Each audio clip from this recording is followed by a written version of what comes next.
నమస్తే, నేను విజయారెడ్డి. రెండు తెలుగు రాష్ట్రాల్లో చూసుకుంటే ఈరోజు పసి పిల్లల మీద జరుగుతున్న అసలు ఏమనాలో కూడా అర్థం కాదు అఘాయిత్యాలు ఎందుకు జరుగుతున్నాయి అసలు. ఇంకొక ఇష్యూ చూసుకుంటే పెళ్ళయింది, ఇద్దరికి మనస్పర్ధలు వచ్చినాయి, సో విడాకులు తీసుకున్నారు. విడాకులు తీసుకున్న తర్వాత కూడా అతి కిరాతకంగా ఆ యువతిని హతమార్చాల్సిన పరిస్థితి ఎందుకు వచ్చింది? ఈ విషయాలపై డీప్ డిస్కస్ చేద్దాం. మనతో ఉన్నారు కృష్ణకుమారి మేడం. నమస్తే మేడం. నమస్తే. ఫస్ట్ మనము మనస్లీపురం ఇష్యూ మాట్లాడుకుందాం మేడం. ఇది కూడా సెన్సిటివ్ విషయం అనుకుంటున్నా నేను. పెళ్ళయింది, వాళ్ళకి ఏదో మనస్పర్ధలు వచ్చినట్టున్నాయి, ఏమంటారు, లీగల్గా విడిపోయినారు. విడిపోయిన తర్వాత ఆమె మూవ్ ఆన్ అయిపోయింది, ఆమె పెళ్లి చేసుకుంది, వాళ్ళ అత్త మామలు భర్త మరిది వాళ్ళతో కలిసి ఉంటుంది, ఆమె కన్సీవ్ కూడా అట. ఈ క్రమంలో వచ్చేసి నాకు మాజీ భర్త అనాలని కూడా లేదు, ఎందుకనంటే విడాకులు తీసుకుని అయిపోయింది మేడం, ఇంకేం సంబంధం విడాకులు తీసుకున్న తర్వాత, ఎందుకు ఇంత పాశవికంగా వచ్చి ఆమెని హతమార్చాల్సిన పరిస్థితి వచ్చింది? ఈ కేసు ఇంట్లో వాళ్ళు చూశారు, పెళ్లి చేశారు, మనకు తెలుసు అంగరంగ వైభవంగా చేసుంటారు, పైగా ఫారిన్ అల్లుడు పంపించారు. ఎన్నో ఆశలతో ఆ అమ్మాయి వెళ్ళింది, కుటుంబ సభ్యులు కూడా ఏ మాట కా మాట చాలా హ్యాపీగా పంపించుంటారు. అక్కడికి వెళ్ళిన 2 నెలల్లోనే అయ్యగారి రంగులన్నీ బయటపడ్డాయి. ఏదో అంటారే, కాళ్ళు దొక్కినాడే తెలిసింది అయ్యగారి కథ అని అన్నట్టు 2 నెలల్లోనే బండారం బయటపడింది. ఆ అమ్మాయి నేను ఉండలేను అనుకుంది, వచ్చేసింది.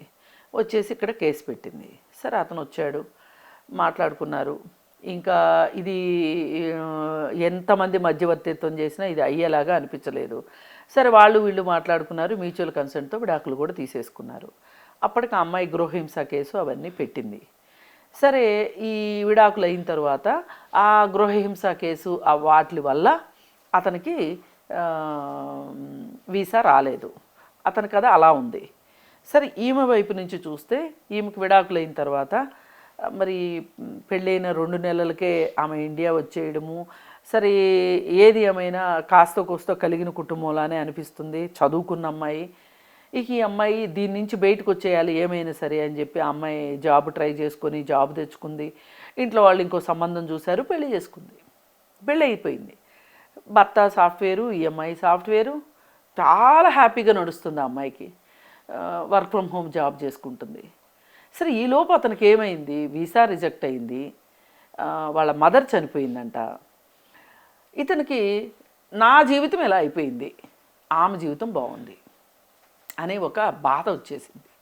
ఆ బాధ నుంచి అసలే కోతి కలు దాగింది అన్నట్లు ఇతను ఈమె సంగతి ఏదో చూడాలి అని డిసైడ్ అయిపోయాడు. డిసైడ్ అయిపోయి ఈమె ఎక్కడ ఉంటుంది ఏంటి తెలుసుకోవడం పెద్ద కష్టం కాదు. ఇవాళ వనసలపురంలో ఉంటుంది, తెలిసిపోయింది. అతను తుర్కాయంజల్లో ఒక హాస్టల్లో రూమ్ తీసుకున్నాడు.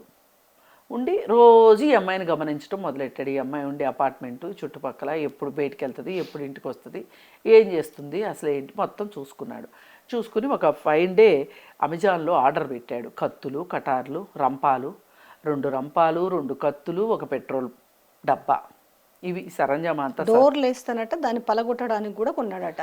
అదే కదా, ఒకవేళ ఆ డోర్ తీసి ఉండకపోతే, డోర్ తీసింది కాబట్టి ఆ పని చేసే అవసరం. రంపం పెట్టి కోసేవాడంట. ఏదైనా కానివ్వండి, అతను ఒక ప్లాన్డ్గా, అంటే ఎక్కడ ప్లాన్ మిస్ అవ్వకుండా, ఇప్పుడు నేను ఒక ఆపరేషన్ చేయబోతున్నాను, ఈ ఆపరేషన్ మిషన్ కంప్లీటెడ్, మధ్యలో అవ్వకూడదు, ఫిజిల్ అవుట్ అవ్వకూడదు అనే ఒక ఉద్దేశంతో అద్దెకారు మాట్లాడుకొని, మళ్ళీ ఆ క్యాబ్లో డ్రైవర్ ఉంటే ఏమన్నా అర్థమయ్యి ఏమన్నా క్లూలు ఇస్తారేమోనని సెల్ఫ్ డ్రైవింగ్ కార్ రెంట్కి తీసుకొని వాళ్ళ ఇంటికి వచ్చి ఈ బ్యాగ్ వేసుకొని, ఈ రంపాలు, కత్తులు, పెట్రోలు ఉన్న బ్యాగ్ వేసుకొని వాళ్ళ ఇంటికి వచ్చాడు. అయ్యగారికి రంపంతో పని లేకపోకుండా తలుపు తీసుంది. అత్తగారు బాల్కనీలో బట్టలు ఆరేస్తుంది, ఈ అమ్మాయి రూమ్లో కూర్చొని వర్క్ చేసుకుంటుంది. దొరికింది సందు, వెళ్ళిపోయాడు. కొత్త కత్తులు వేసాడు, ఒక్క వేటు. అమ్మాయి కేకలేసింది. అంతలోకి అత్తగారు వచ్చింది, చూసింది, రక్తపు మడుగు. ఆమె కేకలేస్తే అపార్ట్మెంట్లో వాళ్ళందరూ వచ్చారు. వచ్చేసరికి అయిపోయింది, అక్కడికక్కడ స్పాట్ డెడ్, ఆ అమ్మాయి చనిపోయింది. సరే, వీడిని పట్టుకుందామని చూస్తే వీడు నా దగ్గర పెట్రోల్ ఉంది, పెట్రోల్ పోస్తానని భయపెడితే ఈలోపు ఎవరో 100కి కాల్ చేసి ఉంటారు, పోలీసులు వచ్చారు. సరే, పోలీసులు అతన్ని చాకచక్యంగా పట్టుకుని రిమాండ్కి పంపించారు.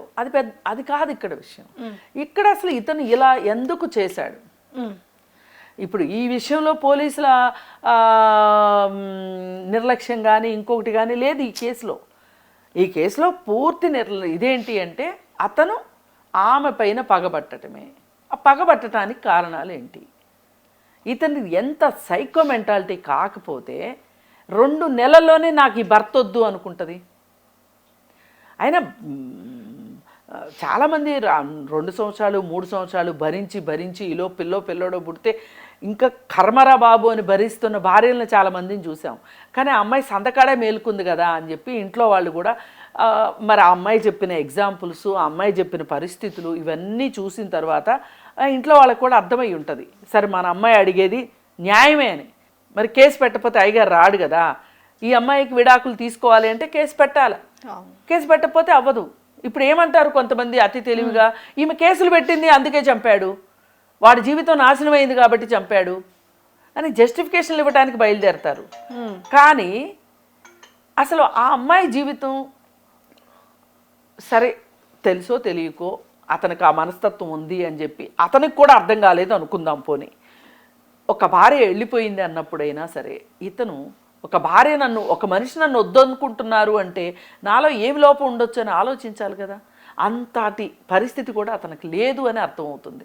మరి అతని కుటుంబ సభ్యులు అతన్ని ఎంతవరకు ఉంటారు కదా, తల్లి తండ్రి, పోనీ తండ్రి లేకపోయినా తల్లి ఉందంట, తల్లి ఈ మధ్య చనిపోయిందంట, బ్రదర్సో సిస్టర్సో. కాకపోతే ఏమైపోతుందంటే కొంతమంది అలివిగాని ఆంబోతులాగా తయారవుతున్నారు. వాళ్ళకి ఎంతో కొంత చదువు ఉంటుంది, ఉద్యోగాలు ఉంటున్నాయి. అసలు ఆ అబ్బాయి మానసికంగా సరిగా లేకపోతే ఉద్యోగంలో చేస్తాడు అని మాట్లాడతారు కొంతమంది తెలియని వాళ్ళు. ఇప్పుడు నిన్న మొన్న ఎఫ్స్టీన్ ఫైల్స్ వచ్చాయి కదా బయటికి. వాడు ఎంతమందిని అరచేతులు ఆడిచ్చాడు, దేశాధినేతల్ని. అందుకని అతని దగ్గర వికృత మనస్తత్వం ఉంది. సరే ఇవన్నీ ఎవరికి తెలియవండి. అందుకే మీరు పెళ్ళికి ముందు జాతకాలు చూపించే బదులు ప్రీ మ్యారిటల్ కౌన్సిలింగ్కి పంపండి. ప్రీ వెడ్డింగ్ షూట్స్ చేసే బదులు ప్రీ మ్యారిటల్ కౌన్సిలింగ్కి పంపండి.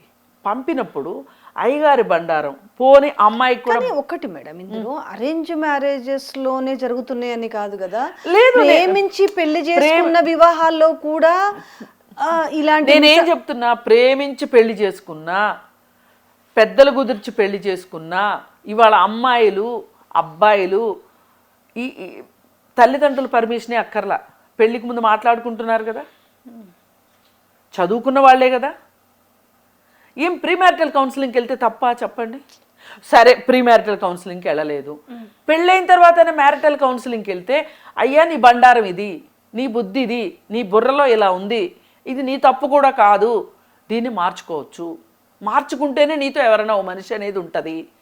లేదు అమ్మ నీ మనస్తత్వం సరిగా లేదు, నీతో ఎంత బంగారం లాంటి అబ్బాయి వచ్చినా నీతో ఉండలేడు అని చెప్తారు కదా.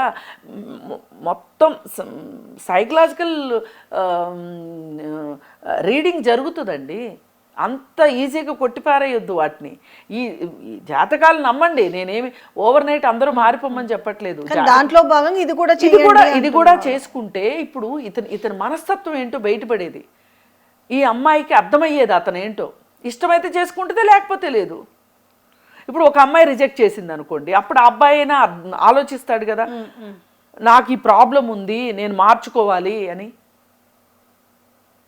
ఇప్పుడు పెళ్లి కొడుకులు ఆకాశాల నుంచి ఊడిపడరు కదా. ఓ తల్లి తండ్రి కుటుంబం ఉంటేనే కదా, చూసే కదా, ఇటువైపు ఒక కుటుంబం ఉంటుంది, అటువైపు ఒక కుటుంబం ఉంటుంది, కలిసి మాట్లాడుకుని చేస్తారు. సరే ప్రేమికులకైనా కుటుంబాలు ఉంటాయి కదా. ఈ మార్పు రానంత వరకు ఇట్లాంటి కేసుల్లో ఇదే జరుగుతుంది. అంటే ఇది సడన్గా తీసుకున్న డెసిషన్, ఆవేశం కాదు సడన్గా తీసుకున్నది కాదు. ఇక్కడ ఇంకొకటి కూడా, మగవాళ్ళ మనస్తత్వంలోనే ఒక తప్పు ఉంటుంది. అదేంటి అంటే ఈ పిల్ల నాదిరా అనే ఒక మనస్తత్వం ఉంది చూసారా. ఈ మనస్తత్వం చాలా డేంజర్. ఇప్పుడు డివోర్స్ అయ్యాక ఈ పిల్ల నీది కాదు. ఆ పిల్ల కష్టంలో ఉన్నా నీకు సంబంధం లేదు, సంతోషంగా ఉన్నా నీకు బాధ లేదు, ఆ పిల్ల ప్రైమ్ మినిస్టర్ అయినా నీకు బాధ లేదు, నీకు అనవసరం. ఈ జ్ఞానం నేర్పించాలా అక్కర్లేదా? ఇది కావాలి. ఇది లేనంతసేపు ఇలాగే ఉంటుంది. ఈ సంఘటన ద్వారా ఏం నేర్చుకోవాలి? ఖచ్చితంగా ఒకటి నేర్చుకోవాల్సిందే. నేను పదే పదే పదే పదే ప్రీ మ్యారిటల్ కౌన్సిలింగ్ గురించి, మ్యారిటల్ కౌన్సిలింగ్ గురించి చెప్పేది ఎందుకు అంటే, అక్కడ ఎవరో తెలియని మనిషి ఉంటారు. ఈ కుటుంబ సభ్యులు ఉండరు, ఆ కుటుంబ సభ్యులు ఉండరు. వాళ్ళకి చాలా నాన్ జడ్జిమెంటల్గా చెప్తారు. వాళ్ళకి వీళ్ళు చుట్టాలు కాదు, వాళ్ళు చుట్టాలు కాదు కదా. పైగా వాళ్ళు చాలా సైంటిఫిక్ అనాలిసిస్తో చేస్తారు. ఇప్పుడు ఒక్కసారి ఒక రిపోర్ట్ ఇచ్చారు అంటే ఇంకొక చోటకి వెళ్తే దగ్గరగా చిన్న చిన్న తేడాలు ఉంటాయేమో కానీ మెయిన్ ఎసెన్స్లో తేడా లేకోకుండా ఇస్తారు. ఇది కౌన్సిలింగ్ అసెస్మెంట్ ఇస్తారు. ఇప్పుడు నేనున్న కృష్ణకుమారి ఏంటి, ఈమె మనస్తత్వం ఏంటి, ఈమెకి ఒక మనిషితో బతకగలిగే లైఫ్ అంత ఎవాల్యూట్ ఎవరు చేస్తారు? సైకాలజిస్టులు చేస్తారండి. అది సైకాలజీ అంటే ఏమనుకున్నారు, ఆషామాషినా? ఎన్ని టెస్టులు ఉంటాయి దాంట్లో. సైకో అనాలిసిస్ టెస్ట్ ఉంటుందండి, దానిలో చేస్తారు. 4 రకాల టెస్టులు ఉంటాయి. ఆ టెస్టుల్లో ఇప్పుడు ఒక 60 ప్రశ్నలు ఉంటాయండి. ఒక క్వశ్చనీర్ ఇస్తారు మనకి. ఆ 60 ప్రశ్నల్లో నువ్వు ఎంత తెలివిగా మ్యానిపులేట్ చేద్దాము అన్నా కానీ మన మనస్తత్వం బయటకు వచ్చేస్తుంది. అక్కడ ఇటు తిప్పి అటు తిప్పి ప్రశ్నలు వేస్తారు. ప్రశ్నలు ఉంటాయి, రాయాలి. అక్కడ కొన్ని బొమ్మలు చూపిస్తారు. ఆ బొమ్మలు చూస్తే నీ మనస్తత్వం ఏంటో తెలుస్తుంది. నీతో మాట్లాడతారు, ఒక సంఘటన గురించి వివరిస్తారు. ఈ సంఘటనలో నువ్వు ఎలా బిహేవ్ చేస్తావు అని అడుగుతారు. అడిగినప్పుడు మనస్తత్వం వస్తుంది బయటికి. ఇప్పుడు ఎవరైనా చేయించుకోవచ్చండి. చేయించుకుని మనతో మనం సఖ్యంగా ఉండాలి ఫస్ట్. ఇప్పుడు మనతో మనం బాగుంటేనే పక్క వాళ్ళతో బాగుంటాం. ఇవాళ ఇది చాలా అవసరం ఈ ఉరుకులు పరుగుల జీవితాల్లో. ఇవాళ వస్తున్న ఈ సోషల్ మీడియా ఇంపాక్ట్ వల్ల కావచ్చు, లేకపోతే ఆర్థిక ఒడిదుడుకులు మరీ ముఖ్యంగా. ఇవాళ ఒక సాఫ్ట్వేర్ ఇంజనీరు నెలకి ₹1,00,000 సంపాదించేవాడు కూడా హ్యాపీగా ఎందుకు ఉండలేకపోతున్నాడు చెప్పండి? వాడికి తెలుసు, నేను ఏదో ఒక కోర్స్ మళ్ళీ నేర్చుకోవాలి, ఈ ఉద్యోగం ఉంటుందో పోతుందో. ఈ వర్క్ ప్రెషర్లో శనివారం దీంట్లో కంపారిటివ్లో ఒకటి చూడొచ్చా? ఈమెనేమో సరే ఇప్పుడు ఈ కష్టకాలంలో కొత్త ఉద్యోగం సంపాదించడమైనా ఉన్న ఉద్యోగాన్ని నిలబెట్టుకోవడం కూడా ఒక పెద్ద టాస్క్ అయిపోయింది. ఈ నేపథ్యంలో ఈమెకి ఉద్యోగం వచ్చింది సరే, లేకపోతే పాత ఉద్యోగము ఆమె హ్యాపీలీగా చేసుకుంటుంది. ఇతను ఉద్యోగం లేదు, మళ్ళీ వెళ్ళడానికి లండన్ ఎక్కడికో వెళ్ళడానికి మళ్ళీ ఆయన వీసా అప్లై చేసి వీసా రిజెక్ట్ అయింది. ఇక్కడ ఆ డిప్రెషన్ కూడా ఉందా? ఆ డిప్రెషన్ ఒక కారణము ఇక్కడ ఈ మరే నా నుంచి పోయిన వ్యక్తి ఇంత హ్యాపీగా ఉందనేది కూడా బాగా కారణమై ఉండొచ్చా? ఖచ్చితంగా కారణమే. ఎందుకంటే అతనిది ఇవాళ కొత్తగా ఇలా జరిగినందువల్ల ఇలా వచ్చింది కాదు. అతనికి మొదటి నుంచి ఉండబట్టే ఆ అమ్మాయి అతనితో ఉండలేకపోయింది. ఇప్పుడు కెనడాలో ఉద్యోగం చేసే భర్తని ఎవరు వదులుకుంటారు చెప్పండి? అవును, 2 నెలల్లోనే. ఇప్పుడు 2 నెలల్లో ఏ ఆడపిల్లైనా ఏం ఆలోచిస్తుంది? అరే నా పెళ్లి చేయడానికి మా నాన్న ఎంత కష్టపడ్డాడు, ఏదో ఒక ప్లాటో లేదా ఆయన రిటైర్మెంట్ బెనిఫిట్సో లేదా ఒక పొలమో అమ్మితేనే పెళ్ళిళ్ళు చేయగలరు. ఇవాళ ఎంత చిన్నవాళ్ళు పెళ్లి చేసుకున్నా 15 లక్షలు లేదే పెళ్ళిళ్ళు కావట్లేదండి. అమెరికాలోనో లండన్లోనో కెనడాలోనో ఉన్న అబ్బాయికి ఇచ్చి పెళ్లి చేయాలి అంటే మినిమం ఇవాళ ఫోటోగ్రాఫర్ ఖర్చులే 2-3 లక్షలు అవుతున్నాయి. డెకరేషన్స్, భోజనాలు, బట్టలు, ప్రీ వెడ్డింగ్ షూట్సు,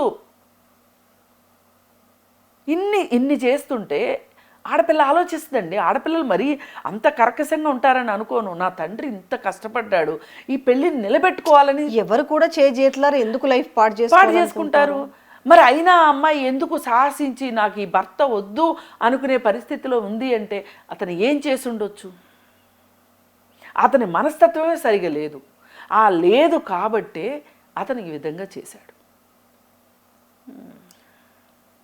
అతను ఒక సైకో మెంటాలిటీ ఉంది, ఒక సాడిస్టిక్ ప్లెజర్ ఉంది అతని దగ్గర, అందుకే ఇలా చేయగలిగాడు. అంతేగాని అవును నువ్వు మామూలుగా అడిగితే నువ్వు ఇస్తావా విడాకులు? అందుకే కేసు పెట్టింది, అందుకే నీకు వీసా రాలేదు. అసలు అందుకే రాలేదనుకోవటానికి కూడా లేదు. వీసా రాకపోవడానికి 100 కారణాలు ఉంటాయి. కానీ బ్లేమ్ని తీసుకోలేని మనస్తత్వం, వెరసి అతనితోనూ ప్రశాంతంగా మనశ్శాంతిగా లేడు, ఆ అమ్మాయిని ఉండనివ్వలేదు. ఇప్పుడు అసలు జీవితమే లేకుండా చేసేసాడు, ఆ అమ్మాయి బతికే లేకుండా అయిపోయింది. ఇది చాలా దురదృష్టకరం. అందుకే ఇవాళ నేను పదే పదే ప్రీ మ్యారిటల్ కౌన్సిలింగ్, ఇప్పుడు మనం ఇందాక నుంచి మాట్లాడుకునే దానిలో 5 సార్లు వచ్చింది ఈ మాట. ఎందుకు వాడాల్సి వస్తుంది? ఇది ఇంత అవసరం. ఇవాళ మానసిక ప్రశాంతత, మానసిక ఆరోగ్యం మీద అవగాహన లేదండి. ఏది నార్మల్, ఏది అబ్నార్మల్ అనేది తెలీదు. అసలు ఇవాళ మానసిక ఆరోగ్యం గురించి మాట్లాడుకోవాలంటేనే ఈ రోజుకి వాడికి 4 డిగ్రీలు ఉంటాయి, వాడు పెద్ద ఉద్యోగం చేస్తాడు, మానసిక ఆరోగ్యం గురించి అంటే అదొక ట్యాబు, మాట్లాడుకోకూడదు అని అలా అనుకోవడానికి కూడా ఇష్టపడట్లేదు. పెరసి ఇలా జరిగింది. ఏదైనా సరే మానసిక ఆరోగ్యం గురించి ఎంతో కొంత అవగాహన తెచ్చుకోవాల్సిన అవసరం ఉంది. ఈ ప్రభుత్వాలకు కూడా ఆ విషయంలో మానసిక అనారోగ్యం పట్ల, ఆరోగ్యం ఎట్లా ఉండాలి అనే దాని పట్ల అవగాహన కలిగించాల్సిన అవసరం ఉంది. అలా ఉన్నప్పుడే ఇట్లాంటి వాళ్ళ ప్రాణాలు పోకుండా ఉంటాయి.